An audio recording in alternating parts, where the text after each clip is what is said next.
how are ending stocks calculated, and what are the limitations there? So as you mentioned, they're calculated, they're finding that ratio. Yeah.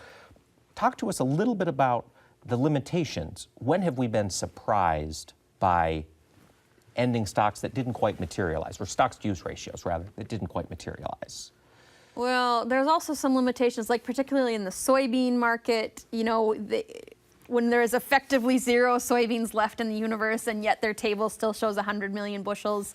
I mean, like you said, these are just, you know, these are just economic numbers on a table at the end of the day. Like, and furthermore, another limitation to it is no matter what it looks like, I mean, it gives you a really broad overview for sort of the supply and demand picture for a year's worth of this crop, but it doesn't tell you from day to day what the mood of the market will be, or what is really moving the markets from one day to the next. Now, there's a saying, or at least something talked about on Twitter, okay, if nowhere else.